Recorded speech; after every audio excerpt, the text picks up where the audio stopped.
So Todd McShay used to be ESPN's NFL draft analyst. Now he is on the Ringer.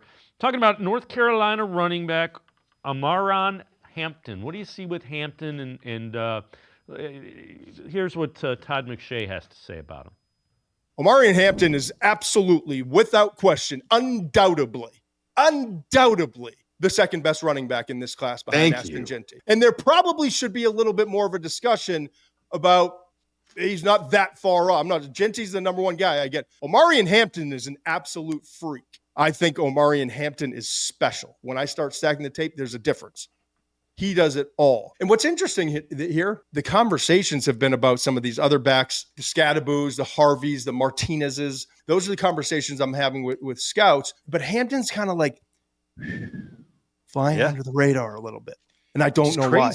I don't know why. Yeah. And a lot of times when guys are flying under the radar and no one's talking about it, it's because they just don't want a lot of attention. No one wants you to know. Yeah. But when you're talking about guys who will transcend, who will just work, who can be the workhorse, I think Jeanty and Hampton are clearly the most complete backs in this class.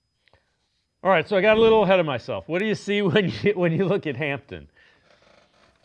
No, I think Todd's got it a lot right there with Hampton. I have him as the second best back on my board as well. And you're talking about a guy who's, first of all, is a physical sledgehammer. He's been near the top of our list in yards after contact the last 2 years, and he's got really good speed. I'd expect him to easily run a 4.4. I don't know if he'll hit a 4.3 at his size, but as big as he is, a 4.4 is still really good. And you're just talking about a guy who hits it over and over and over, and he's so physical, and he leans on defenses. Now, I don't really have anybody close in the discussion of RB1 with Ashton Jeanty. I think he's in his own category, could go top 10 in the draft, but I have Hampton as the second best back also. And if you want a guy on all three downs, really, who could give you that big physical presence, I think even some of these cold weather teams, you're talking about trying to hit that guy in the playoffs, come December and January, it's going to be really tough. I think he's a workhorse back and a guy, if somebody took him in the mid to late 20s, say even a Minnesota at 24, I could see it, right? I think he's a legitimate starting back in the NFL, and he's a guy you can give a lot of touches to early in his career.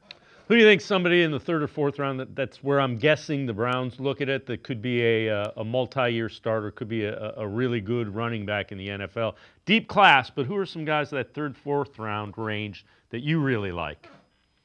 Man, there's so many good ones, Dave. I mean, you talk about Dylan Sampson, just a workhorse from Tennessee who carried that offense for a lot of the year. Devin Neal's a really good compact player from Kansas who's tough to tackle. And then I think there's even a lot of good role players later on. I think Brashard Smith, a guy from SMU, more of a role player, complimentary back, really good receiver, has got electric feet. You look at Damian Martinez as kind of a James Conner type physical presence out of Miami this year. There's so many guys. I think you're even going to see teams that you might not think need another running back, but they're going to take one in the middle rounds of this draft just because they're so talented. So there's all different flavors. There's all different types of talents. I think about even RJ Harvey, who was mentioned there from UCF's got really good vision. He's a good one. I think they're going to have their pick of the litter come round 3 and 4, and I won't be shocked to see him come out with one or even two of these guys.